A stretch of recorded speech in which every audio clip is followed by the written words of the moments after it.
Tokyo said our carriers were on the bottom. The leaflets drifted across warm Pacific air and slapped wet against American decks like jokes that didn't land. That same day, in October 1944, a young radioman in Task Force 38 copied a message from Admiral William F. Halsey and read it out loud to grinning shipmates. All Third Fleet ships have been salvaged and are retiring in the direction of the enemy. He pinned the carbon copy above his bunk. Then the flight deck whistle blew, and American planes, Hellcats, Avengers, Helldivers, roared off the bow again as if the sea itself were a factory line. The truth was the opposite of the broadcast. In the Formosa air battles and the days around them, Japan bled roughly 650 aircraft while our losses were a fraction. The skies above the Philippines turned American blue. That's the hook. But the secret is what powered the punch. The United States had built a war machine that could fly, fight, fix, and launch again before the smoke cleared. Admiral Mark Mitcher's fast carriers didn't need applause or drama. They needed gasoline, ordnance, and a steady hand, and they got all three on schedule. Below those decks, boys whose names don't fill textbooks serviced Pratt & Whitney engines by feel and flashlight. Up the chain, Fleet Admiral Chester W. Nimitz summed the whole Pacific War in one line that belongs in bronze. We shall never forget that it was our submarines that held the lines against the enemy, while our fleets replaced losses and repaired wounds. That's not poetry, that's a ledger. While Third Fleet hammered airfields and shipping, the silent service cut the arteries. The enemy could boast on radio, but not feed an army or fuel a fleet. Here is the piece that makes audiences sit up straight. The U.S. submarine force was small, about 2% of Navy personnel. Yet by war's end, these boats were credited with sinking over half of all Japanese merchant shipping, roughly 4.75 million tons of the freight that kept the empire alive. Think about the scale. Every sack of rice, every drum of oil, every shell on its way to a beachhead had to cross water. Submarines turned that water into a minefield that moved and thought. At night, you could hear the math at work, sonar pings that became ranges, ranges that became angles on the bow, angles that became a firing solution whispered into a steel throat. That's what American ingenuity looks like when you strip away speeches. It's a 2-3-year-old ensign breathing slow at the periscope and trusting a machine built in Cleveland to tell him where to aim. American generosity lived beside that steel. After the Formosa battles, our pilots who ditched at sea were plucked out by destroyer escorts in record time because we had planned rescue chains like factory schedules. The enemy noticed. Japanese intelligence officers wrote that the Americans were prodigal with airplanes and fuel, a sentence that reveals the deeper wound. We could afford to fight every day. The reason was not luck. It was Ulithi anchorage packed with tankers, ammunition ships, repair ships, and a timetable. It was underway replenishment so clean you could set a watch by it. It was welders in Mobile and Richmond and Portland working nights to keep decks full and magazines heavy. It was a nation that turned industry into logistics and logistics into momentum. The mind-blowing turn comes here. In the same war week Tokyo announced phantom sinkings, our fleet didn't pause to argue. It launched another strike, and then another, because the machine of free people ran on more than fuel, it ran on trust. Pilots trusted deck crews trusted oilers, and everybody trusted that somewhere out there a submarine was cutting tomorrow's enemy convoy off at the knees. Imagine being the Japanese convoy commodore at dusk and asking, "Where are the tankers?" and getting silence. Imagine seeing a wake where there shouldn't be one, and realizing that under the waves waits a Belau-class boat that can fire 6 torpedoes forward and 4 aft and then vanish to 300 feet. The human part of this chapter belongs to one man standing on a communications deck, wind beating his face, laughing at a line that turned propaganda into confetti. He is tired. He smells of hydraulic fluid and coffee boiled too long. But he knows by feel that the fight is going our way because the routine itself is a miracle. Planes up, planes down, refuel by the book. Chow line, stand watch, right home. There is no romance in it until you look at the numbers and whisper, "Holy cow, we actually did that." We kept carriers moving. We kept submarines hunting. We kept soldiers landing, not for days but for months, over thousands of miles of hostile water. The enemy's shock wasn't about one lost battle. It was about the realization that American action did not require drama to sustain it. We didn't need a rallying speech to fly the next sortie. The act of flying it was the rally. On the map, the arrows kept pushing west. On the sea, the grey wakes kept drawing straight lines. And under the waves, the silent service held its hand around Japan's throat and squeezed a little more each night. The leaflets faded, the laughter stayed, and the machine rolled on. Now picture a narrow conning tower, red lights low, a captain with his fingertips on cold brass, and the soft hum of a torpedo data computer, solving for lead like a slide rule enchanted by electricity. That is where the story dives next. Because if American carriers made the Pacific feel small from the sky, American submarines made it feel dangerous from the bottom. Our next scene rides with a boat called Trepang, as she stalks Japan's lifelines with the calm of a big cat and the bite of American engineering. A black fin moved through moon-glazed water off Honshu in 1945. It was not a shark. It was steel, riveted and welded and wired to think, in angles and seconds.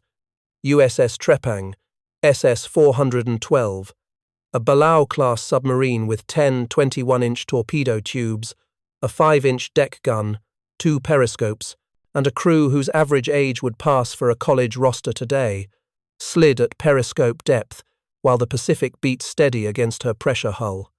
Inside, the air tasted of oil and coffee. The captain's whisper was the only sound you could call a voice. Up scope. The lens found dark silhouettes and white V-wakes and the pale rectangle of a freighter's deckhouse. Then the scope kissed down, and the numbers began to flow. This was the American advantage turned into muscle memory. The SJ surface search radar murmured ranges. The sound section, headphones clamped tight, called out screws at different RPMs and painted the convoy with sound. The torpedo data computer, a masterpiece of gears and cams, solved what human hands could not do fast enough: bearing, speed, track, lead. In that small, hot room, boys itched their noses and kept still because the seconds mattered. A yeoman scratched down times with a stub pencil. A fire controlman nudged the solution another fraction and nodded. The captain breathed, counted under his breath, and said the words that make hearts jump even in memory. Fire 1, Fire 2, Fire 3, Fire 4. What followed was silence carrying death. The sea held its breath. Then the boat spun gently on her planes and slid lower, deeper, hiding her wake inside the dark. On the surface, white streaks ran straight, then curved as gyros held them true. Somewhere the Japanese Commodore felt the hair rise on his neck without knowing why. A minute is a lifetime underwater. 2 minutes is a sermon. Then in the distance came the hollow punch of an explosion, a bloom of flame bright enough to kiss the bottoms of clouds, a second detonation that turned a freighter's cargo into shrapnel, and the chaos began. Escorts charged. Searchlights clawed the water. In the control room nobody cheered yet. They trimmed the boat, checked the down angle, and listened. Depth charges are a sound you do not forget. They thump the ribs of a submarine and shake the bolts in the bulkheads. Trepang would one day endure a 7-hour barrage that made grown men clench their teeth until their jaws ached, and still the boat held. That is a sentence made of steel and trust. The welders who put her together never saw Honshu, but their work was there, 40 fathoms down, taking the hits so American kids could live. The captain's hand stayed on the scope stand like it was a living thing. He waited for the screws of the nearest escort to cross the bow. He ordered another few degrees of rudder. The boat slid, and another depth charge pattern detonated where she had been, not where she was. Here is the holy smoke fact that belongs in flashing letters. The United States submarine force, about 2% of the Navy, sank more than half of all Japanese merchant shipping lost in the war. It did it with boats like Trepang that fought as teams of 75 in spaces the size of a small house. It did it with a mix of torpedoes, steam-driven Mark 14 seconds and electric Mark 18 seconds, each with strengths and headaches our crews learned to beat. It did it while learning from disaster. Early in the war, faulty exploders broke hearts.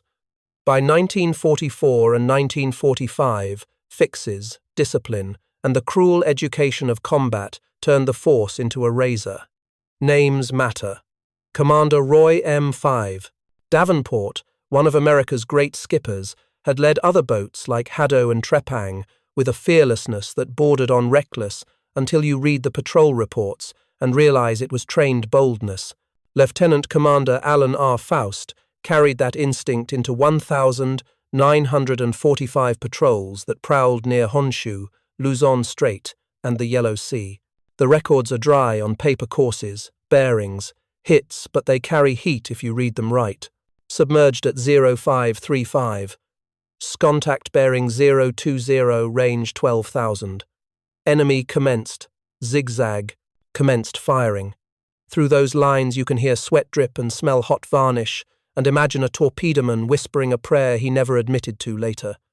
The enemy wasn't foolish. Japanese destroyer escorts threw patterns fast. Pilots hunted periscope feathers. Merchant captains blacked out ships and changed courses at strange intervals.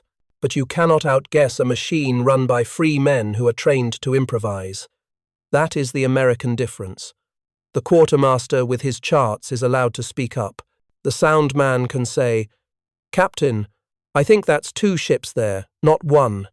And the captain will listen. This is not magic. It is a culture. It turns a 300-foot tube into a thinking animal. The human image to hold in your head is simple. A kid from Iowa holds a pencil and turns dials with fingers stained by grease. He hasn't slept much. The boat smells like batteries and hope. He writes down impact times and wants to cheer when the seconds match the explosions, but he doesn't. He looks at the captain, who looks at the scope, who looks at the bearing, and they all breathe the same quiet beat. That quiet beat sank an empire's lifelines. That quiet beat saved Americans ashore who needed shells, fuel, and food to arrive on time. That quiet beat made enemy sailors stare into dark water and feel hunted. The enemy's shock is in their diaries. Convoys go missing. Garrison ration charts drop from rice to nothing. A Japanese petty officer writes that the sea itself has turned treacherous. That's not weather. That's us. A free country built a fleet of undersea hunters and trained crews who could think on their feet, and then it sent them to work until there was almost nothing left to sink. You want to know why our side won? Listen to the last word spoken in that control room, when the boat finally eased away from the escorts and came to periscope depth to look again. The captain looked at the wake lines, did the math one more time, and said, "Warm, but flat. Reload the tubes." The next question is even bigger than a kill. How did we keep Trepang fueled, armed, repaired, and ready to shoot again at the very edge of the map? The answer is a story of oilers threading hoses under enemy eyes, floating machine shops, fixing bent screws by lamplight, and a calendar that never missed. That is the part of American greatness most people have never seen, and it is the engine behind every torpedo wake you've just imagined. A tanker captain stood on a moon-washed deck near Ulithi and watched 2 warships close in the dark like patient whales. Hawsers thumped. Fuel lines snaked across black water. Deck crews moved with hand signals. Cigarettes pinched to keep the flame low. And in minutes, cold gasoline began to flow from merchant belly to carrier thirst. Over the horizon, the night blinked with the hard white of signal lamps and the low red of screened hatches. It felt like a city that had decided to live at sea. It was, in truth, an industrial miracle. The United States had solved the problem that crushes empires: how to keep hitting without stopping. Here is the question that doomed Japan and explained Trepang's relentless hunt. How do you maintain non-stop offensive pressure at oceanic range when enemy airfields ring the map? The U.S. answer was underway. Replenishment turned into choreography. Cimarron-class oilers and ammunition ships met task groups at known points. Hose couplings locked, pumps growled, and 20,000 gallons slid across a restless sea in an hour. At Ulithi, floating dry docks swallowed damaged hulls and spat them back, ready for the next fight. The calendar didn't bend to weather or rumor. It beat like a metronome. When war plans called for strikes today, the fuel and bombs were already in motion yesterday. Numbers make the mind reel. In the run-up to the Leyte landings and the weeks after, our fleets took on hundreds of thousands of barrels of fuel at sea, and still the schedule held. Carriers launched and recovered cycles through days that blurred into each other. Submarines found their next patrol lines already charted with rendezvous points for spare parts, food and mail. The system didn't care about distance the way the enemy did. Tokyo could plan based on radius and scarcity. We planned based on logistics and will. That is why Halsey could laugh at lies and keep moving in the direction of the enemy. The human scene to hold here belongs to a junior officer on a fleet oiler who kept a pocket notebook with a single line for each. Replenishment. Time, weather, receiving ship, gallons delivered. He never wrote a speech. He never saw a headline, but his pencil moved across days like a plough across soil and left behind crops of victory. He learned the names of the carrier air groups by the smell of their decks. He kept on schedule when kamikazes shadowed the anchorage and when sudden squalls slapped the ocean into chop big enough to tear hoses. He did his job, and because he did, boys like the ones on Trepang never waited for fuel or food. The holy smoke twist is that the enemy saw this and understood the stakes. Japanese staff officers wrote that American logistics superiority was the war's deciding factor long before the last bombs fell. The Empire could throw courage at a mission, but it could not conjure oil. It could steal a day with a trick, but it could not run a campaign against an opponent who refueled and rearmed in motion. Look at a chart and you can see the difference. Our arrows draw circles of movement. Theirs draw spikes that end in fatigue.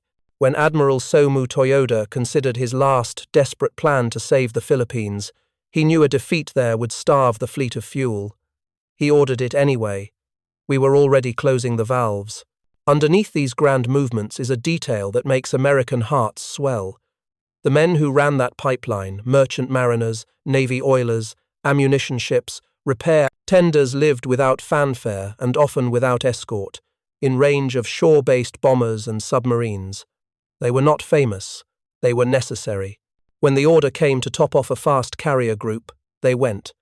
When a destroyer's screws were out of true, a floating machine shop made them right with a grinder and a prayer.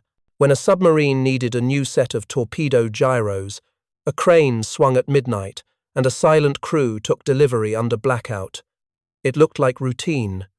It was courage with a clipboard. The enemy's shock, chapter by chapter, was the realization that the Americans could fight a fast war indefinitely. That is not bluster. It is scheduling. Bombers hit Formosa today. Carriers strike Luzon tomorrow. Troops land at Leyte on the minute. Submarines attack the convoys that would resupply the beaches. Oilers fuel everyone again before the week's end.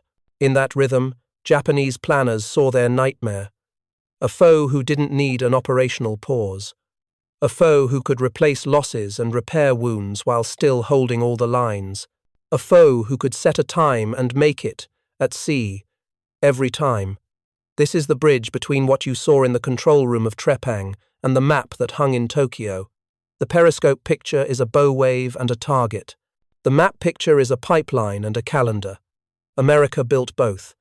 It did it with factories that produced radar sets and TDCs and diesel parts by the thousand. It did it with training that taught kids to run those machines until the machines felt like extensions of their hands. It did it with a culture that trusted young people to make hard calls because they were trained to do it. It did it with a nation that treated ingenuity as a weapon. Now take a breath and think what this meant in human terms. A Filipino prisoner in Leyte watched the horizon and saw American ships appear on schedule, like promises kept. He remembered the months when Japanese barges arrived thin and late. He remembered the sound of hunger in the barracks. He remembered the day the sky filled with stars that were actually planes, the way the ground shook, and then the taste of rice that wasn't measured in grains anymore. That is, logistics turned into mercy. That is strategy turned into life. And here is the hardest question answered with calm strength. Could we keep this up at the edge of the map, with kamikazes hunting and enemy submarines waiting? The record says yes. We refueled in motion. We repaired under fire. We never missed the hour. That is why submarines like Trepang could prowl without pause, why carriers could fly until the air smelled like burnt rubber and salt, why soldiers could land to the minute. The sea had become our road, and roads, in American hands, are meant to be driven. The rumor said Trepang sank I-366. It sounded perfect in a bar story, crisp and satisfying, the kind of line that makes a listener slap the table and grin. Records tell a straighter truth. I-366 survived the war and later surrendered to be scuttled, while Trepang's real victories lived in the grind of 1,945 patrols that turned sea lanes into dead ends. The better story isn't a single dramatic kill. It is the patient excellence of a crew who stalked, struck, and escaped until enemy captains felt the ocean itself turning against them. That is how America wins, by turning routine into a weapon. One night off Honshu, the ocean smelled like cold iron and rain. A watch tapped the periscope shears and mouthed, "Ready." The captain said, soft and even, "Up scope," and the world narrowed to a green-lit circle where wakes were chalk lines and a fat merchantman wore a bone-white bow wave. Bearings walked to the torpedo data computer. A fire controlman turned a hand wheel with the care of a jeweler. You could feel the culture of a free country in those seconds. A junior petty officer could speak, the captain would listen, the best idea won. The first 4 fish went out with a hiss and a push. Trepang took a few degrees of right rudder and slid down, deeper, quieter, hiding her wake in the dark. The gauges steadied. The hull creaked like an old door. Then, through steel and water, came the long, hollow punch of an explosion, and a second that sounded angrier, and a third that told every man on board his math had become fire. Searchlights clawed the surface. Escorts charged, dropping charges where we had been, not where we were. The control room breathed as one animal. A cook lunged to keep eggs from skittering onto the deck and laughed once, because laughing held the fear at arm's length. Depth charges boomed. Dust shook from wire looms like ash. The sonar gang counted seconds and called patterns. The captain barely moved his shoulders. He knew the difference between hits and guesses. He knew that anger made bad tacticians. He knew patience could be armor. That night did not end with a headline, but with a ledger entry that looks small until you add it to the column. Patrol reports show Trepang and her sisters sinking tankers, freighters, and troop ships, and damaging others badly enough to erase them from schedules. In 1945, the Japanese economy was a set of dwindling corridors across the sea, and American submarines closed the doors one by one. Factories idled, garrisons shrank, pilots flew fewer hours, warships sorted without fuel or ammunition in the bunkers. The crew carried their own calendar, and it never stalled. Submerged by day, charge at night, listen always. A plane could appear like a hawk at any ripple, and still the work went on. They learned the smell of hot insulation and the taste of canned peaches saved for a good day. They learned the exact feel of 300 feet and the exact creak of the scope rising. They learned each other's tells, the way the quartermaster tapped a pencil when the plot felt right, the way the captain's voice thinned when he had already decided. Here is the statistic that turns myth into respect. The silent service wore about 2% of the Navy's uniforms, yet it accounted for more than half of Japanese merchant tonnage sunk and a heavy slice of enemy warships. That number is a map. It shows sea lanes rubbed out, convoy diagrams turning from clean arrows into dashed lines and then into blank ocean. It shows a nation's lifeblood drained by teams of 75 working inside a steel tube the size of a small house. It shows industry at home building the parts and training the minds that made those seconds in the conning tower count. Radar sets that felt ships at night and in rain. Gyro gears so smooth a torpedo held its promise. Batteries that bit and did not let go. The enemy's recognition arrived not in speeches but in absences. Barges did not show.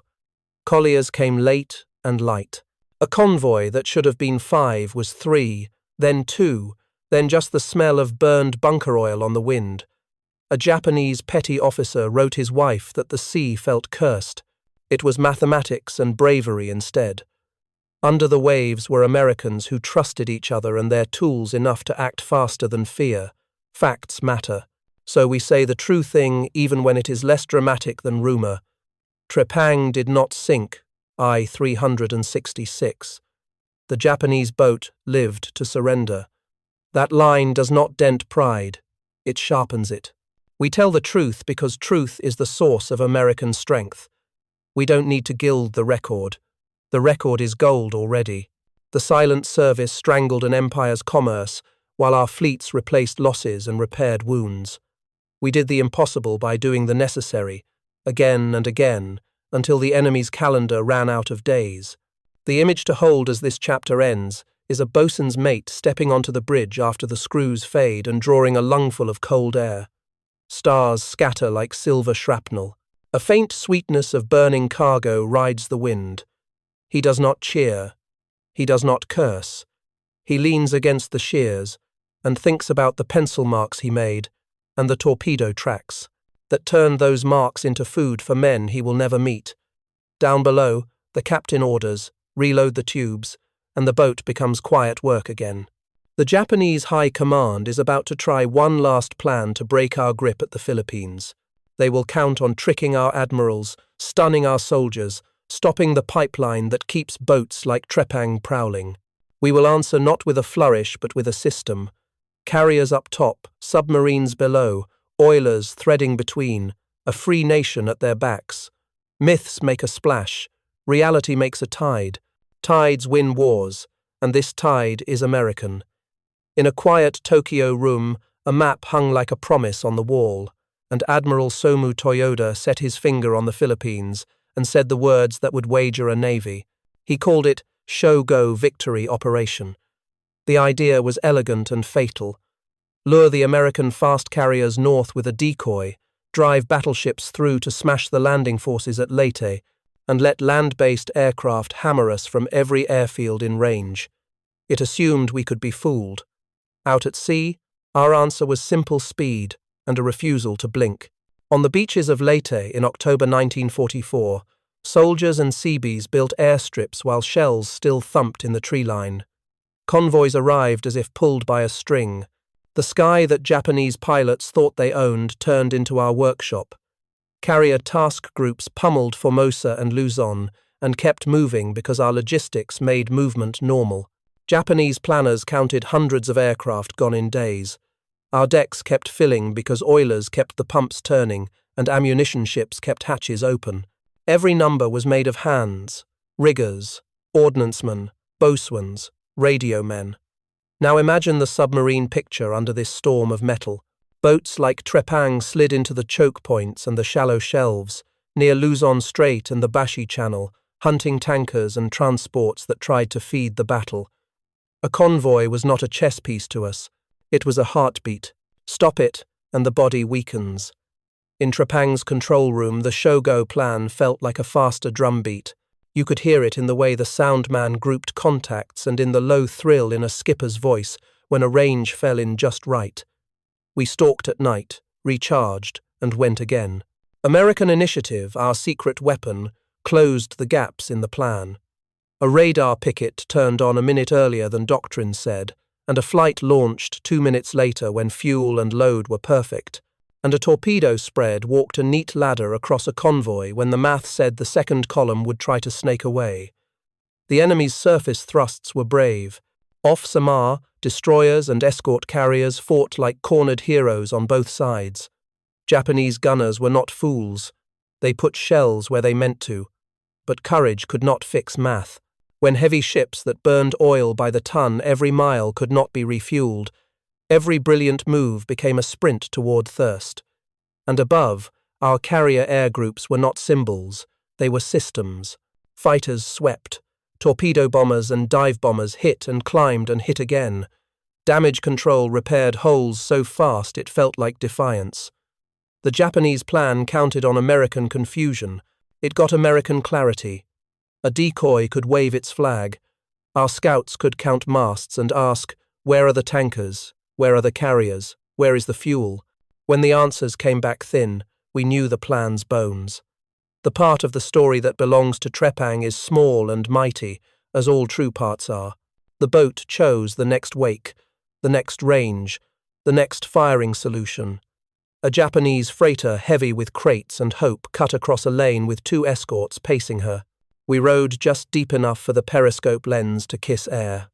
Bearings steady, speed estimated, angles corrected. 4 fish walked in. Even a near miss can win wars if it wins ours. An explosion that blows boilers or bends shafts or turns cargo into smoke is an explosion that erases a schedule. That schedule was the Japanese plan's last defense. In Tokyo, Toyoda understood the stakes with ice-cold clarity. He knew that without the Philippines, without Leyte, without the lifeline south, the fleet was a museum. He ordered Shogo anyway because he served a country that needed a miracle. We served a country that did not need miracles. We needed timetables, radar checks, full tanks, trained men, and the nerve to keep going. Here is the holy smoke fact that pins this chapter to the wall. Around Formosa and the approaches to the Philippines, Japanese losses in aircraft reached into the hundreds in a handful of days, while our fast carriers kept launching like factory lines. Every time a pilot heard "Signal Charlie" and saw the paddles wave him aboard, somewhere an oiler crew had kept a pump steady, and somewhere a convoy had delivered the bombs already fused. Every time a submarine skipper called match bearings and shoot, a machinist's mate in a stateside shop had ground a gear tooth to a mirror. Enemy shock didn't arrive in a single cry. It seeped in with each missed convoy, each unrefueled cruiser, each airfield that launched 10 planes and recovered 2. A Japanese staff lieutenant wrote that resistance would continue, but he did not say it would succeed. That is the difference a nation feels when calendars stop cooperating. I want you to hold one human image before this chapter closes. A young American on a destroyer escort reads Halsey's dry joke about being salvaged and retiring toward the enemy, and smiles because it is exactly the kind of American humor that carries you through a 20-hour day. Then he passes a fueling hose across a strip of water that would swallow him whole if he slipped, and he does not slip. He knows his hands are part of a plan too big to see and too simple to fail. Keep moving. The bridge to what comes next is a question as sharp as a knife edge. If convoys stop, if calories stop, if coal stops, can an empire fight? The answer is why submarines like Trepang became more than hunters.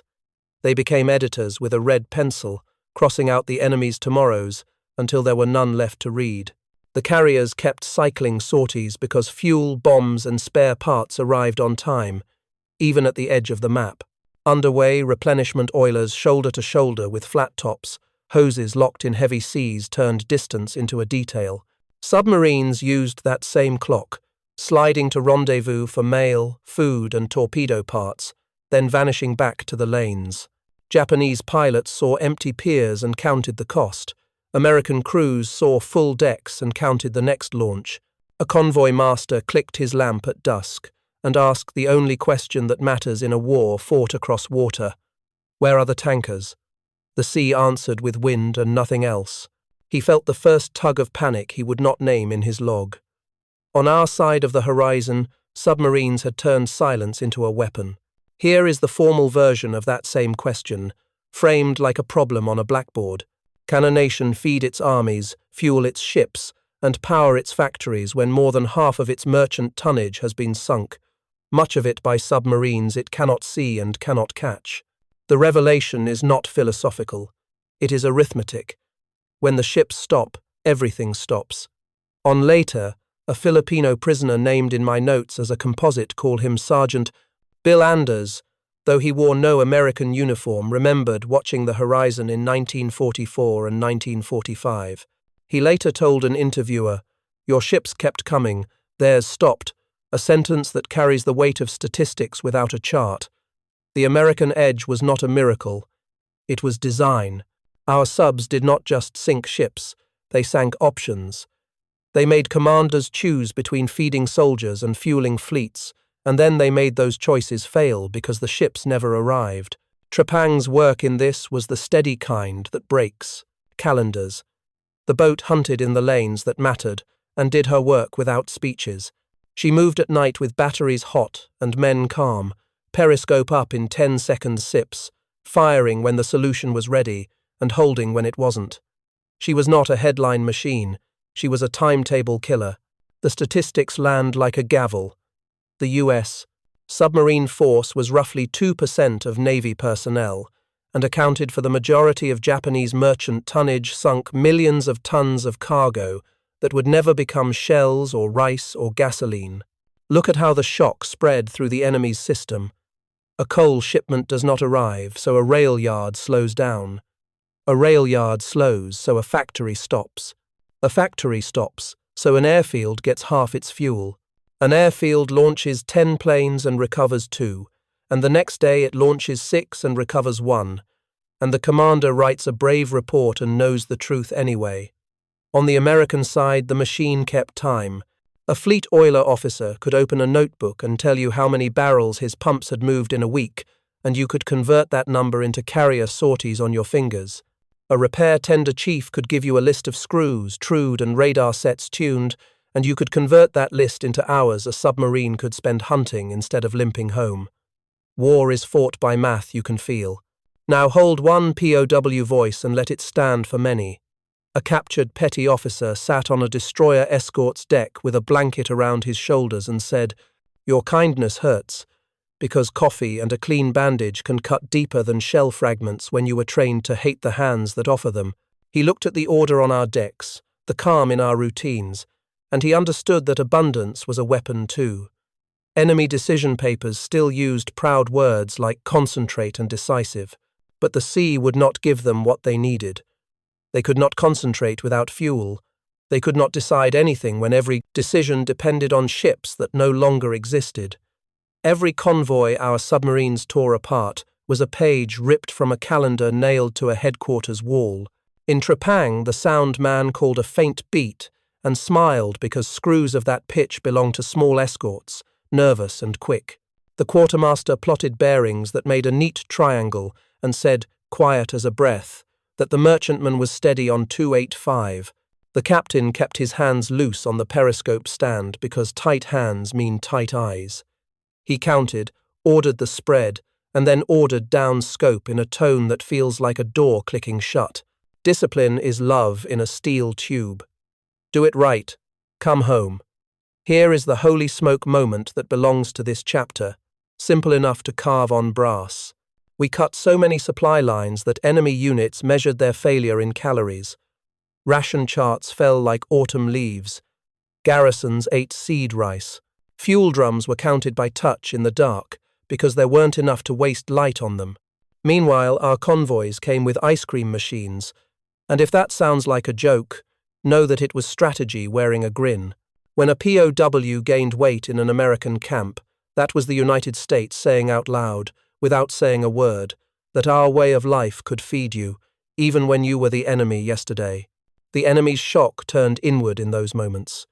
Shame is a kind of surrender. Pride is a kind of power. We kept ours because we earned it. The bridge to the next turn of the story is a single, sharp line.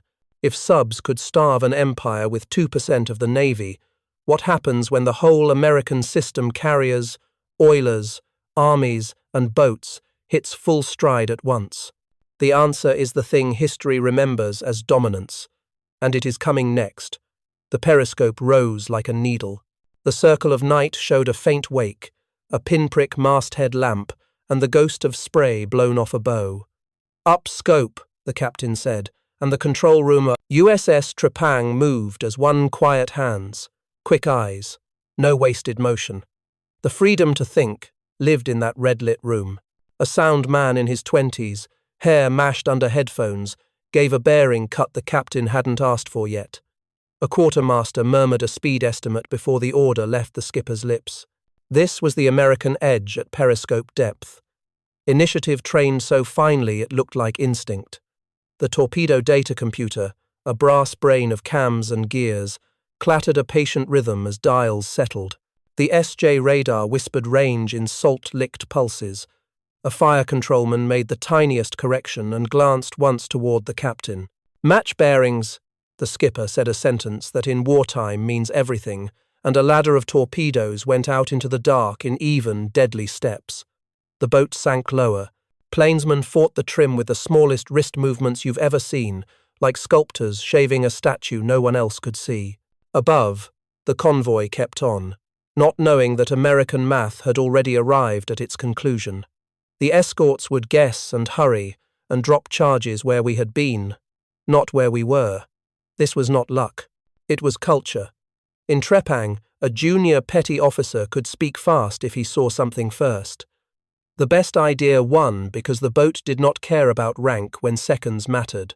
That is what a free country looks like when it goes to war. Trust distributed, responsibility accepted, decisions pushed to the edge where they count. Down the passage, a machinist's mate ran calloused fingers over the skin of a Mark 18 electric torpedo, feeling for any burr that could throw a gyro crazy. He knew the Mark 14's old sins, hot running and prematuring, and he knew the fixes bought with blood. He also knew the captain up front could not do his part if the torpedo team failed theirs by a hair. The deck gun sat ready for daylight, a 5-inch bite of American steel that could finish a wounded ship when stealth no longer mattered. But this night was for silent work. Bearings walked steady.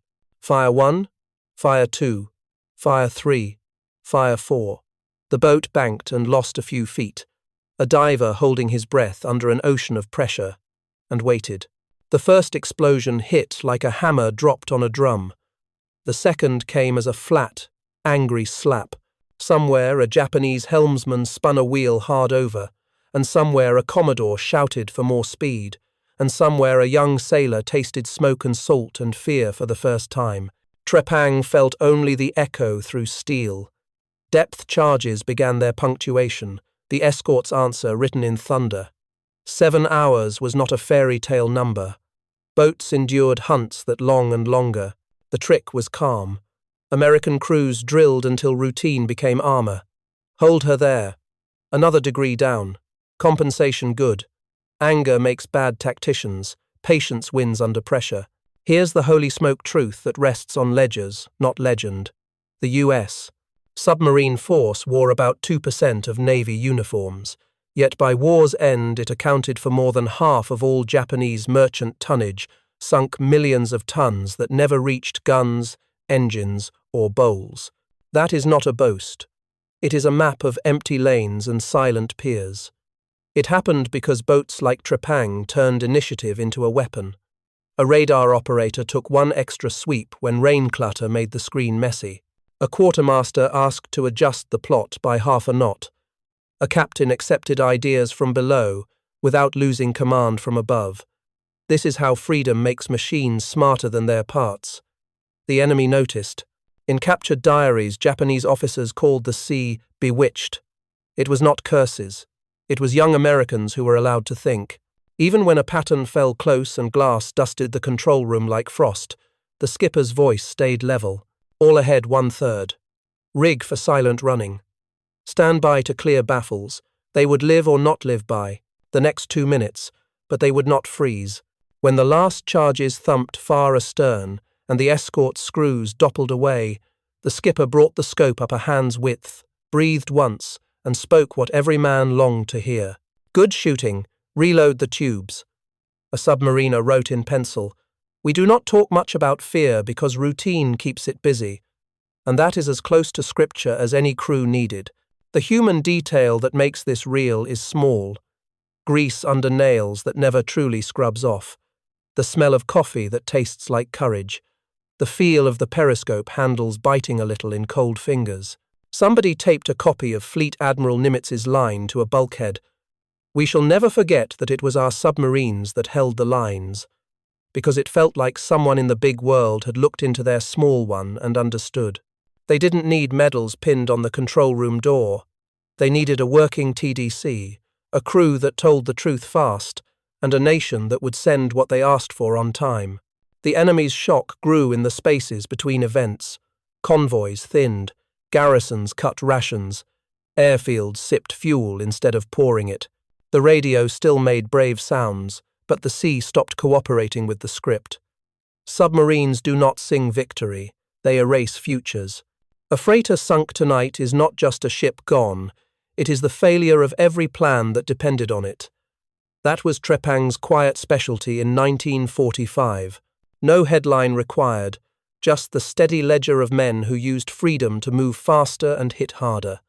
The bridge to what comes next is made of wings and flames.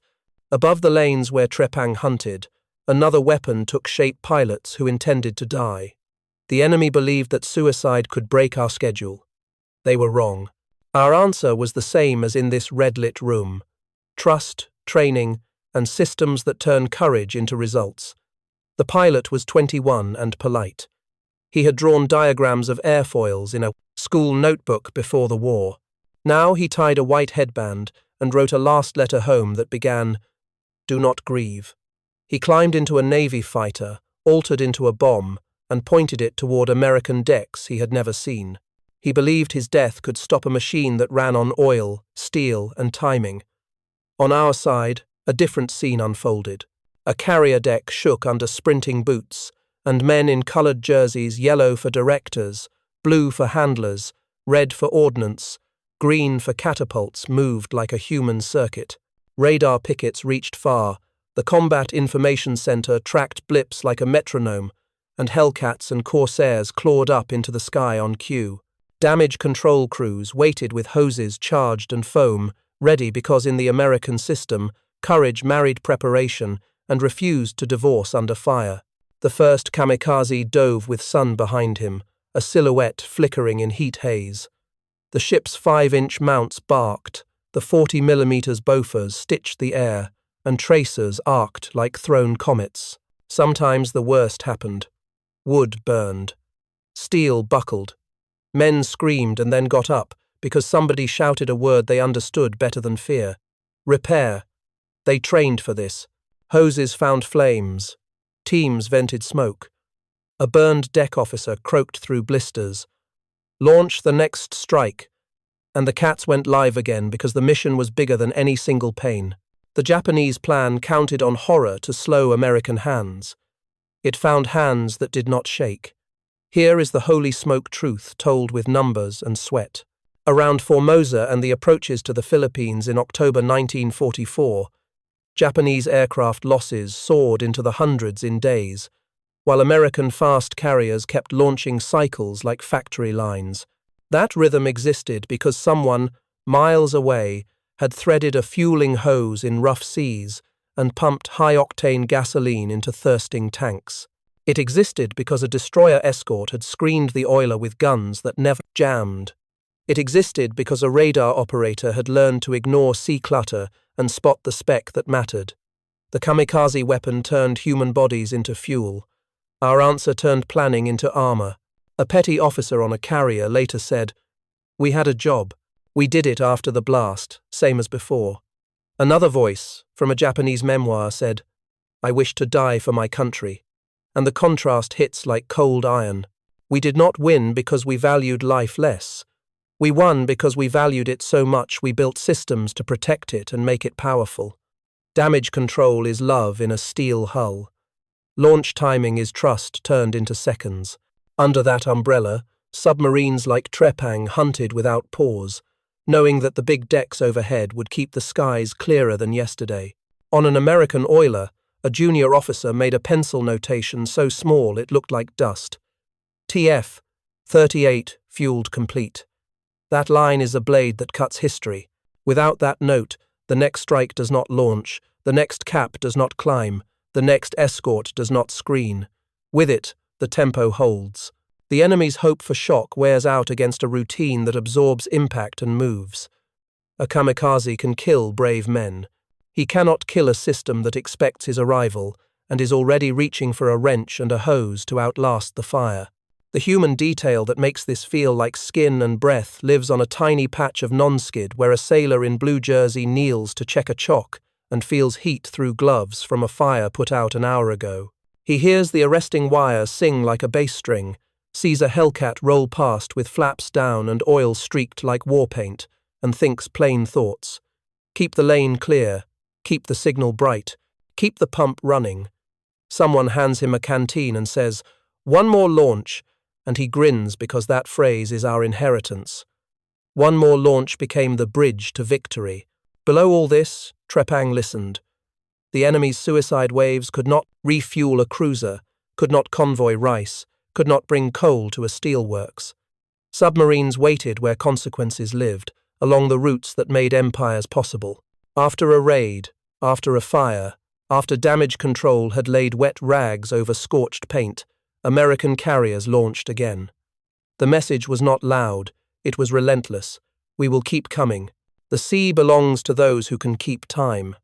A Japanese petty officer captured after a failed attack looked at American order and said through an interpreter, "Your kindness hurts." He drank a cup of coffee, stared at the ship that should have been his funeral pyre, and saw men joke while they worked. He saw abundance in the middle of fire. His world had taught him that sacrifice was the highest card. Ours had taught us that building so much, so well, for so many, could make sacrifices smaller and victories larger. That was the moral high ground expressed in gallons pumped and bolts tightened. When Admiral Halsey quipped that the Third Fleet had been salvaged and was retiring in the direction of the enemy, he was not being cute. He was reporting resilience. It was a battle report disguised as wit. It said, "We take your best shot and still move forward." It said, "The assembly line you mocked builds courage as easily as it builds planes." It said, "Our boys will sleep when the pumps stop and the pumps do not stop." Name another war where a sliver of a fleet broke an empire's back. Go on. Try. The US. Submarine force was tiny in headcount, about 2% of Navy personnel, but vast in effect. By the final year, American boats had sunk over half of all Japanese merchant shipping lost, a cold, hard fraction that feels like a fist when you say it out loud.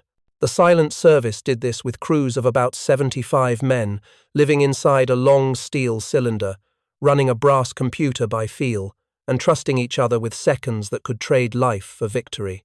A combat patrol is not a headline. It is a ledger, submerged at 0541. Periscope exposure, 8 seconds. Target selected. Freighter estimated 6,000 tons. Fire. That's how history looks when you strip away speeches. A torpedoman checks a gyro angle. A chief of the boat squeezes past with a hand on a valve. A young officer keeps his voice flat because flat voices keep hands steady. The Mark 18 electric torpedo slides into a world where noise kills, and the battery hum becomes a promise. In a minute, 2 minutes, 3, that promise will become a hollow punch and a roaring bloom on the horizon, or it will become nothing but salt water and time. You learn to love routine in those minutes because routine keeps fear busy. The holy smoke part is that this small force turned sea lanes into question marks. A convoy that left Moji could not assume it would see Takao. A tanker that cleared Kamran Bay had to imagine cold eyes watching the silver trail of its wake in moonlight. The effect ran backward through the enemy's system. No coal meant no power. No rice meant 6 soldiers. No oil meant a super battleship, was just a floating monument. Admirers of the enemy's seamanship are right to be respectful. Their captains could handle a ship. But seamanship without fuel is just art on a pier. Here are names that carry weight. Commander Roy M. Davenport, 5 Navy Crosses, led boats that hunted like wolves. Lieutenant Commander Alan R. Faust took Trepang on late war patrols that gnawed at the last working arteries of an empire. Their patrol reports do not boast. They add lines like a mason lays bricks. Hits recorded, escorts evaded, depth charge hours endured, damage controlled, positions resumed. Multiply that by the fleet, and you see why Fleet Admiral Nimitz said submarines held the lines. He was not being generous, he was being precise. The human beat is quiet and proud. A radioman first class on Trepang kept a tiny mirror wedged behind a beam to check that his face had not turned into someone he didn't know. He scratched tallies into a pocket.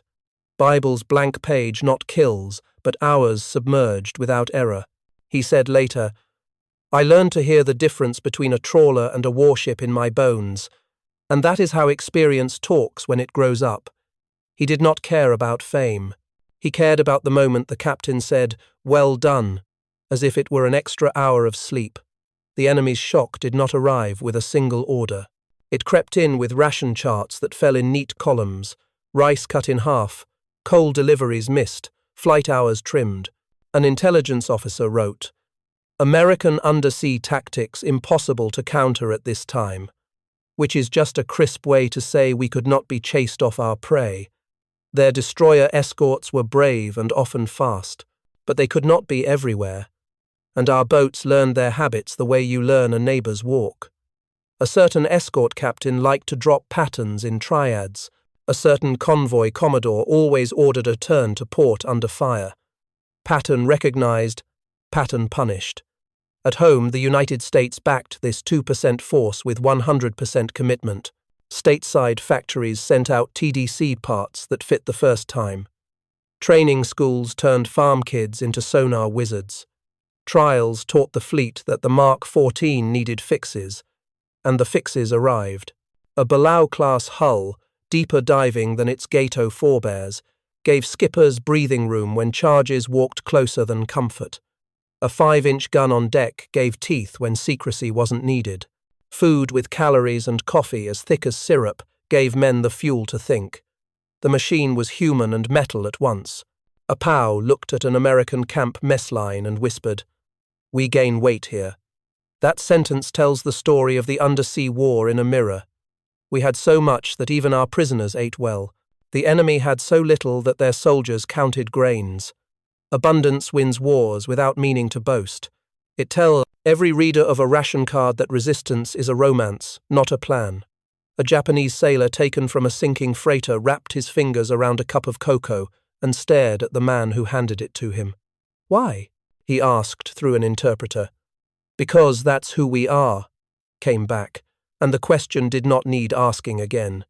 A statistic nails this chapter to the wall so the room feels smaller. 52 US submarines were lost, and the casualty rate in the silent service was the highest of any branch.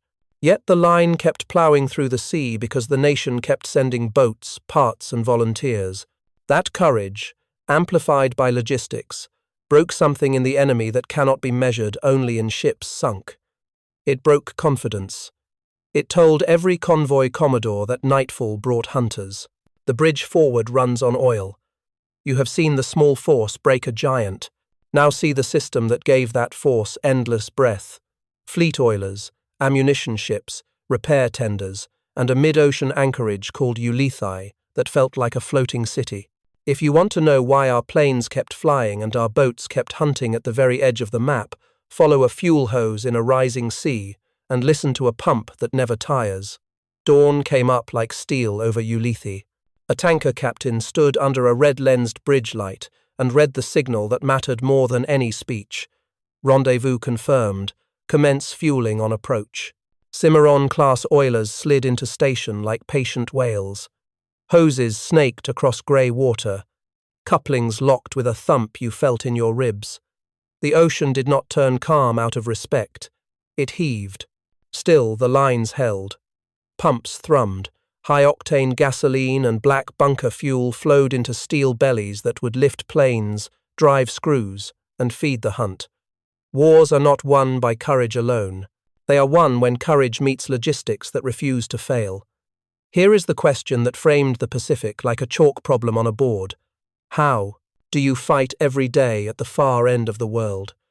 The American answer was underway replenishment as a living language. A destroyer came alongside with fenders out and a helmsman's hands light on the wheel. A carrier matched course and speed by habit. A bosun's whistle cut the air. Lines went across. Pumps started. A clerk wrote a single line in a log, TF-38 fueled, and that line became sorties in the afternoon. The system needed everything.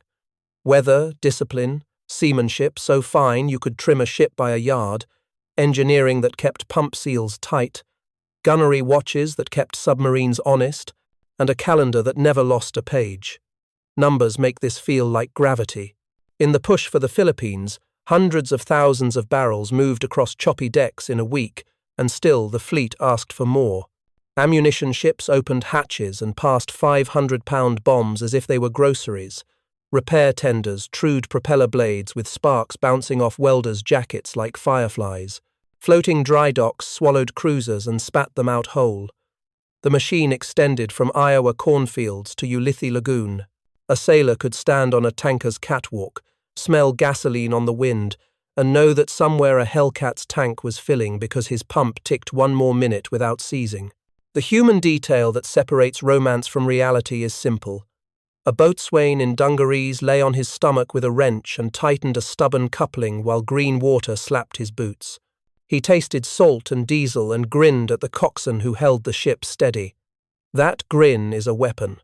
It says the job will get done because we've done it 100 times and built tools to do it 100 more. He would never see the strike that his hose made possible. He would never see the torpedo that Trepang fired on a patrol made longer by a sack of fresh potatoes winched aboard last week. He did not need to. Pride, for Americans at war, often looks like paperwork done, right in a storm. Enemy eyes watched and learned despair.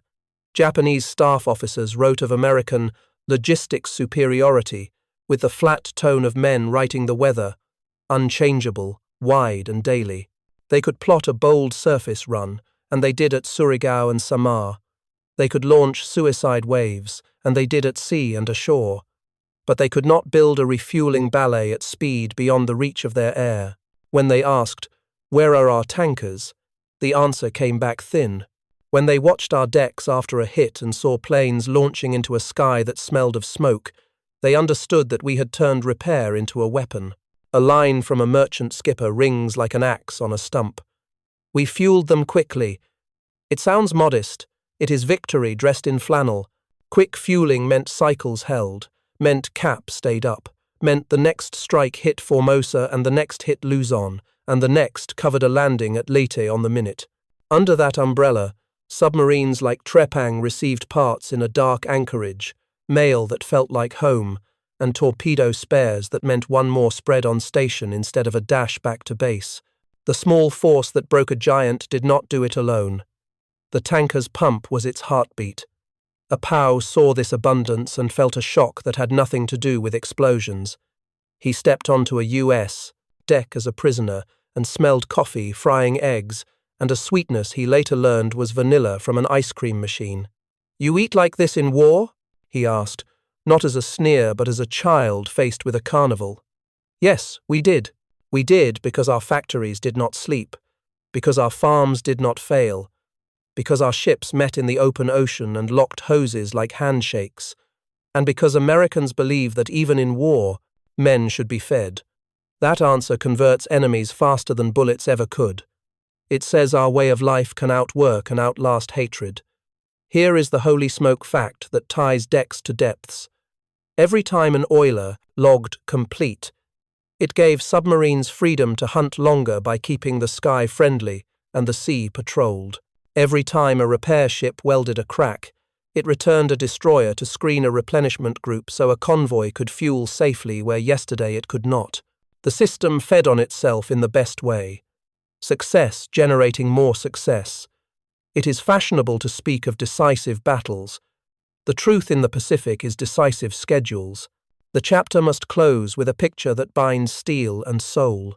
Picture an oiler and a carrier running side by side at dawn, bow waves meeting like clasped hands, hoses heavy as iron arteries stretched taut.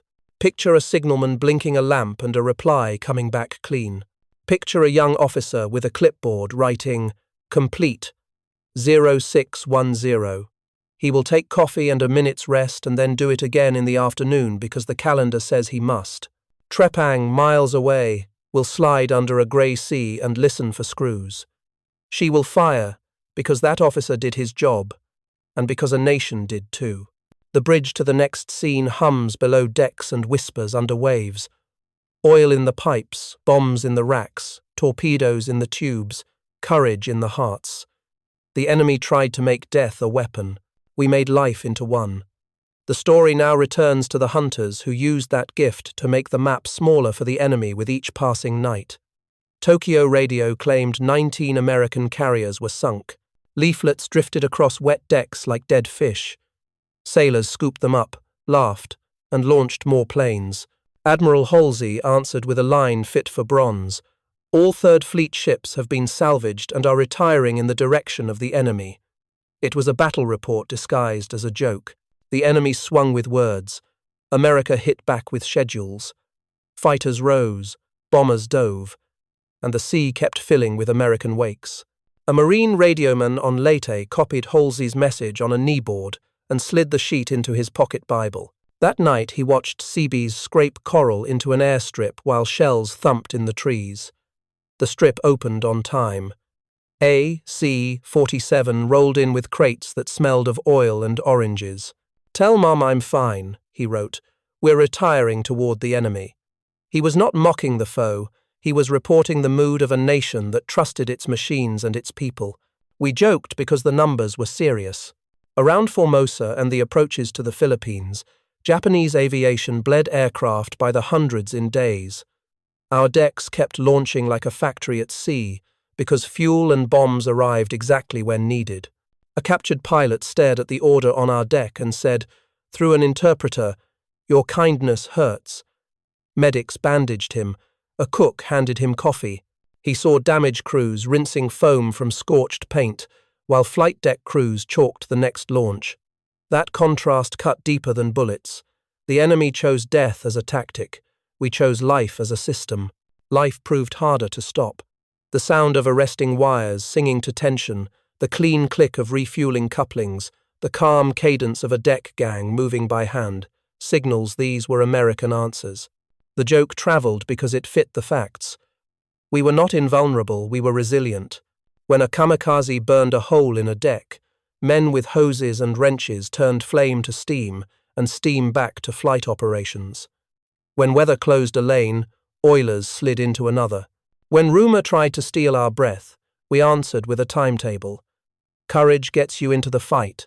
Logistics lets you joke while you win it. That is why sailors taped Halsey's words above bunks and grinned before morning quarters.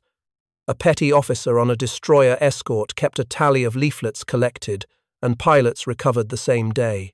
His ledger told the truth better than propaganda.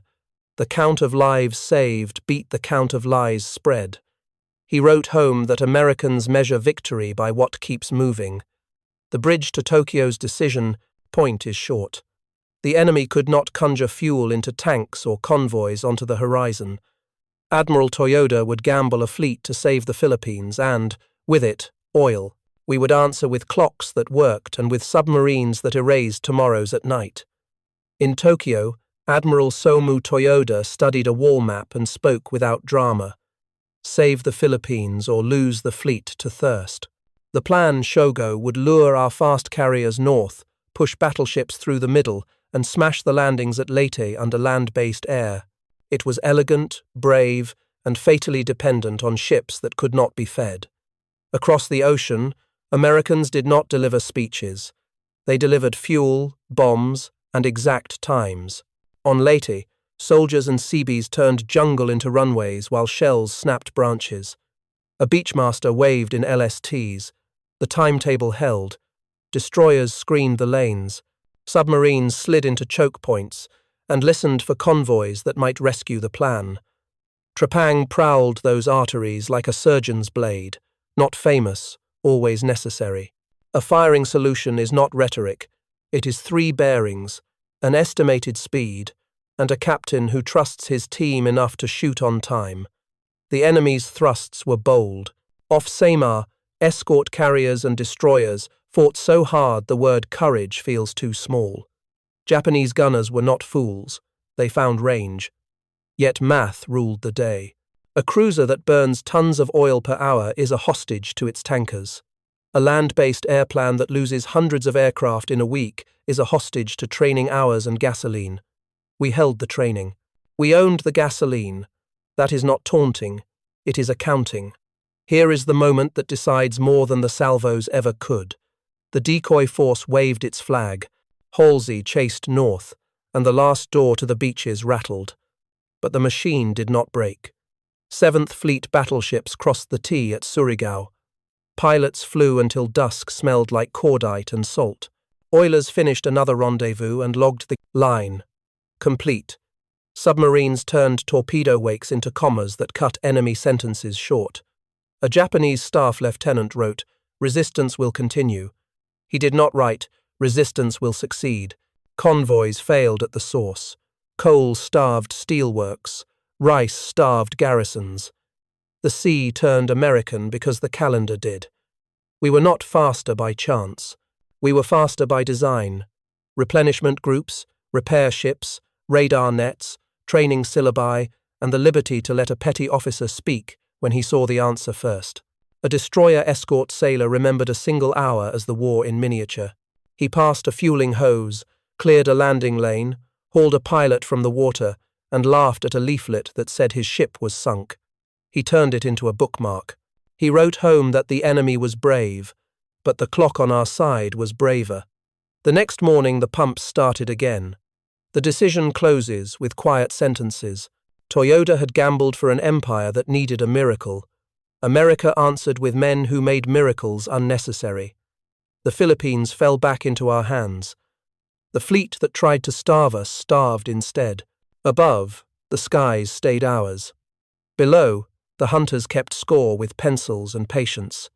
The end game would now be written in numbers that feel impossible, and in a mercy that proves who we are. Count what the enemy could not believe. In the Formosa battles and the approach to Leyte, Japanese aviation lost hundreds of planes in a handful of days, while American carriers kept launching like a factory at sea. The United States submarine force, roughly 2% of Navy personnel, sank over half of all Japanese merchant shipping lost in the war, erasing millions of tons of rice, coal, and oil from the calendar. 52 American submarines were lost, the highest casualty rate of any branch. Still the line held because the nation kept sending boats and parts, now put faces to the figures. A Filipino prisoner on Leyte watched the horizon and said, "Your ships kept coming. Theirs stopped." That sentence contains tankers meeting carriers at speed, ammunition ships passing 500-pound bombs like groceries, and repair tenders welding at midnight so strikes could launch at dawn. Under that umbrella, Trepang and her sisters stalked the lanes that still pulsed and turned convoy diagrams into blank water. A freighter that should have arrived Tuesday became smoke on Sunday, and a garrison counted fewer bowls of rice. Inside Trepang, a petty officer kept a pencil list of impact times. When the seconds matched the distant blooms, he allowed himself one smile and then sharpened the pencil. The torpedo gang nursed electric Mach 18 seconds and hard-learned Mach 14 seconds because every shot had to count. A quartermaster corrected a plot by half a knot and saved lives. A machinist's mate replaced a pump seal that would have failed 10 hours later and kept the boat on station. Statistics are made by hands like these, stained with grease and steady under pressure. The enemy felt the change in details before headquarters admitted it. Coal allotments fell. Factory whistles blew less. Flight hours shrank until green pilots climbed into sky they could not survive. Convoys departed with fewer ships and arrived with fewer still. Officers wrote brave memos and guarded empty piers. Sailors began to call certain waters cursed. They were not cursed. They were patrolled by Americans who had turned initiative into doctrine and schedules into weapons. One number explains our mood better than any toast. An oiler officer logged a rendezvous with 2 words: fueling complete. Behind those words lay escort screens, radar watches, pump crews, and signalmen blinking lamps through spray. The immediate result was simple: more sorties, more patrol hours, more chances to strike. The strategic result was permanent. The enemy learned that nothing they did could slow the cadence for long. A captured officer, handed a cup of cocoa, asked why we fed him so well. "Because that is who we are," the corpsman said. That answer travelled faster than leaflets. It hinted at the industrial and moral surplus behind every wake. When prisoners gained weight in American camps, the message crossed oceans. The United States can fight and still be generous. That is the proof behind the numbers. The stage is set for the final reckoning, totals that read like myth, and a conclusion that belongs to a free people who made time, distance, and scarcity yield. Why could only America do this?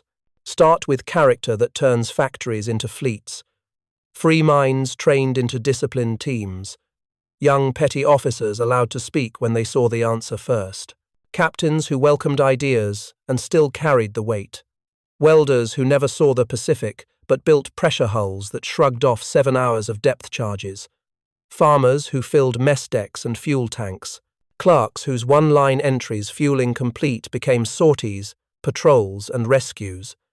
No speeches required, just clocks that worked. Now stack the totals that seem impossible until you remember the hands behind them. A submarine force wearing about 2% of Navy uniforms sank over half of all Japanese merchant shipping lost in the war. Millions of tons vanished from schedules, garrisons went hungry, factories went dim. 52 boats never came home, and still the line held. Carrier air groups destroyed hundreds of planes around Formosa and the approaches to the Philippines in days, then launched again because oilers kept pace, then again because damage control turned fire into steam and steam back into flight operations. Make it personal. A sailor in blue jersey checked a chock still warm from fire and waved a Hellcat forward. A torpedoman pressed his palm to a Mark 18 skin and felt the quiet hum of a battery that promised silence on the run. A quartermaster adjusted a track by half a knot and turned geometry into survival. A machinist's mate tightened a pump seal in the smell of hot oil and coffee and kept Trepang hunting. A corpsman handed a cup of cocoa to a prisoner who asked, "Why are you kind?" and answered, "Because that is who we are." The enemy was brave, skilled, and doomed by arithmetic they could not change. You cannot fuel a fleet with courage. You cannot convoy rice with rumors. You cannot replace pilots without hours in the air and gasoline in the tanks. America supplied the hours and the gasoline. It also supplied a moral surplus that made a joke sting harder than a sword. All Third Fleet ships have been salvaged and are retiring in the direction of the enemy. We laughed because schedules survived impact. We laughed because we kept moving. Close on Trepang, a conning tower cuts black water. The scope rises. Bearings walk. Match bearings. Fire. The boat slides down and away while explosions fold the night. In Tokyo, the same wall map suddenly means something new. Empty lanes, thin convoys, airfields running dry. The United States did not merely win, it changed the math of an empire. It proved that a free nation can organize kindness and violence inside one system and make both serve life. The last line belongs to boys who wrote it with pencils, grease, and quiet courage.